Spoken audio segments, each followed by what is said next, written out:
एक छोटा सा शहर था, शांत, साधारण और लोगों से भरा हुआ, जिनकी जिंदगियां रोज की मेहनत और संघर्ष में गुजरती थी। उसी शहर के एक पुराने मोहल्ले में रहता था रईस, लगभग 38 साल का एक गरीब आदमी। नाम के हिसाब से उसका जीवन बिल्कुल उल्टा था। उसने अपनी पूरी जिंदगी मेहनत में गुजारी थी, लेकिन कभी उसका दिन नहीं फिरा। रईस का बचपन भी संघर्षों से भरा था। उसके पिता मजदूर थे और माँ घर घर जाकर बर्तन धोया करती थी। गरीबी इतनी थी कि कई रातों में खाना भी नसीब नहीं होता था। स्कूल की फीस न भर पाने की वजह से रईस 5वीं क्लास के बाद पढ़ाई छोड़कर एक कबाड़ी की दुकान में काम करने लगा था। जैसे जैसे उम्र बढ़ी, हालात नहीं बदले। शादी हुई, 2 बच्चे हुए, लेकिन गरीबी जस की तस रही। रईस प्लास्टिक, लोहे और कागज का कचरा चुनकर बेचता था। शहर के कूड़ेदानों, नालियों और गलियों में उसे अक्सर देखा जा सकता था। फटे पुराने कपड़े, घिसे हुए सैंडल और कंधे पर लटका एक बड़ा सा झोला, मगर उसके चेहरे पर हमेशा एक हल्की सी मुस्कान रहती थी। वह कहता था, मेरे पास पैसा नहीं, पर मेरे पास अल्लाह का भरोसा है। एक दिन मेरे बच्चे अच्छी जिंदगी जरूर जिएंगे। उसकी बीवी नसीमा अक्सर कहती, रईस, अल्लाह से दुआ करो, हमारी भी सुन लेगा। और वह जवाब देता, नसीमा, दुआ तो मैं हर नमाज के बाद करता हूं, बस शायद अभी वक्त बाकी है। एक सुबह, सर्दियों का मौसम था। ठंडी हवा चल रही थी और आसमान बादलों से ढका हुआ था। रईस हमेशा की तरह अपने झोले के साथ निकल पड़ा। वह आज थोड़ी जल्दी निकला था क्योंकि उसके बेटे को बुखार था और वह चाहता था कि आज थोड़ा ज्यादा कमाकर दवाई और दूध ले आए। वह शहर के बड़े बाजार के पीछे बने कूड़ेदानों की तरफ गया। वहां हमेशा बड़े दुकानों और गोदामों का फेंका हुआ सामान मिलता था। कागज, प्लास्टिक, कुछ खाली डिब्बे, वही सब जिसका वह हर रोज 100-200 रुपए का सौदा कर लेता था।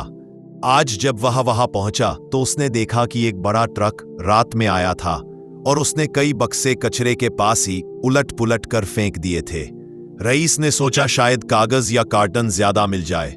वह जैसे ही बक्सों की तरफ बढ़ा, उसकी नजर एक कोने में पड़े एक काले, चमड़े जैसे बैग पर पड़ी। बैग बिल्कुल साफ सुथरा था।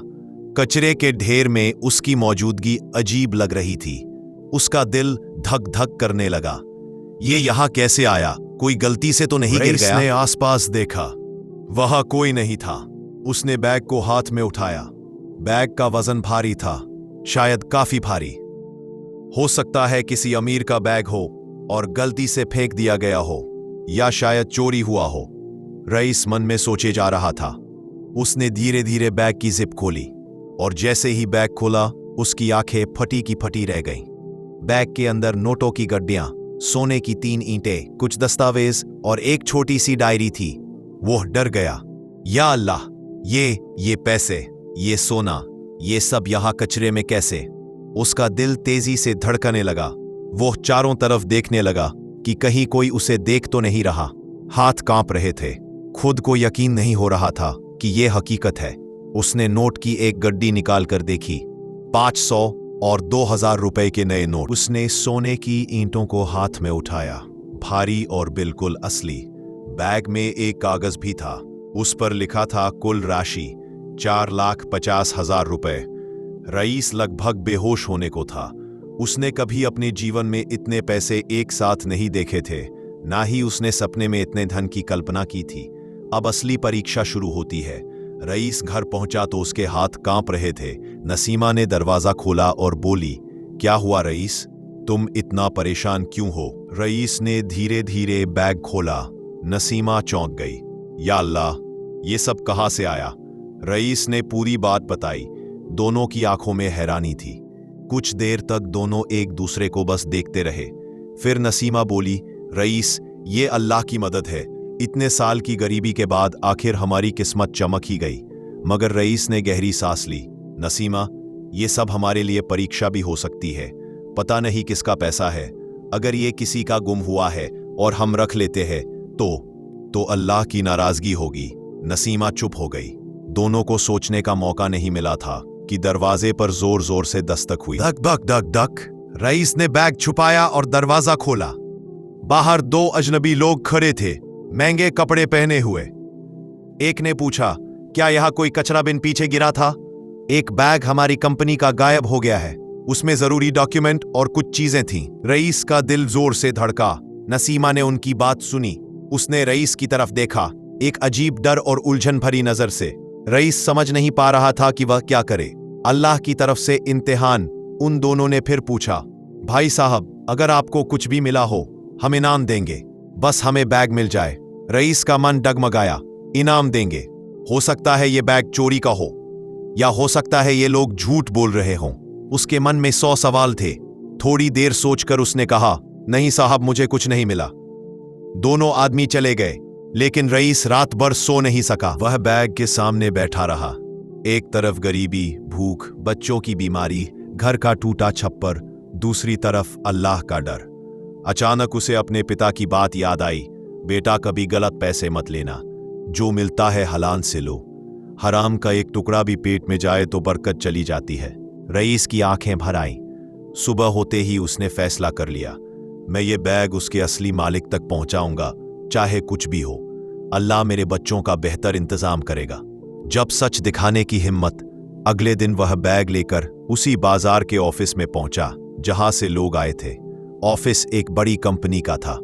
रिसेप्शनिस्ट ने बैग देखते ही कहा, अरे यही वो बैग है, आप कहां से मिले? थोड़ी देर में कंपनी का मालिक भी आ गया, एक बुजुर्ग, सफेद दाढ़ी वाला, बहुत गंभीर सा इंसान। उसने बैग खोला, अंदर का सामान देखा और उसकी आंखों में आंसू आ गए। उसने रईस से पूछा, तुम्हें ये बैग कचरे में कैसे मिला? रईस ने पूरी सच्चाई बता दी, एक भी शब्द छुपाए बिना। मालिक चुप रहा। कुछ देर बाद उसने कहा, बेटा, ये पैसे हमारे नहीं थे, ये एक अनाथालय के निर्माण के लिए जमा किए गए पैसे थे। ट्रांसपोर्ट में गलती से बैग कचरे के पास गिर गया था, हम सब परेशान थे। फिर उसने रईस का हाथ पकड़ा। अगर ये पैसे गलत हाथों में चले जाते तो अनाथ बच्चों का घर कभी नहीं बन पाता। तुमने बहुत बड़ा काम किया है। रईस की आंखों में आंसू आ गए। इनाम नहीं, इज्जत मिली। कंपनी ने रईस को बुलाया और सबके सामने सम्मानित किया। अखबारों में उसकी ईमानदारी की खबर छप गई। मालिक ने कहा, भाई, तुम्हारी ईमानदारी का कोई मोल नहीं है, लेकिन हमारा फर्ज बनता है कि तुम्हारी मदद करें। उन्होंने रईस को 22 लाख रुपये इनाम में दिए, उसकी बीवी के लिए छोटी सी दुकान खुलवाई, बच्चों की पूरी पढ़ाई की जिम्मेदारी ली और रईस को कंपनी में स्थायी नौकरी दी। रईस रो पड़ा, साहब, अल्लाह आपको खुश रखे, ये सब मेरे लिए बहुत है। उस दिन से उसके जीवन ने करवट ले ली। गरीबी खत्म हो गई, मगर उसकी ईमानदारी और सादगी आज भी वैसी ही है। जब कभी उससे पूछा जाता, रईस भाई, आपने बैग क्यों लौटाया? आप चाहें तो करोड़पति बन जाते। वह मुस्कुराकर कहता, करोड़ों रुपये थोड़ी देर के लिए लालच दे सकते हैं, लेकिन अल्लाह की रहमत हमेशा के लिए रहती है। मैंने रहमत को चुना, दौलत खुद चलकर मेरे पास आ गई। कहानी का इस्लामिक संदेश, हलाल कमाई छोटी हो सकती है, लेकिन बरकत वाली होती है। हराम कमाई थोड़े वक्त खुश करती है, मगर जिंदगी बर्बाद कर सकती है। ईमानदारी कभी व्यर्थ नहीं जाती। अल्लाह सब्र करने वाले के साथ है।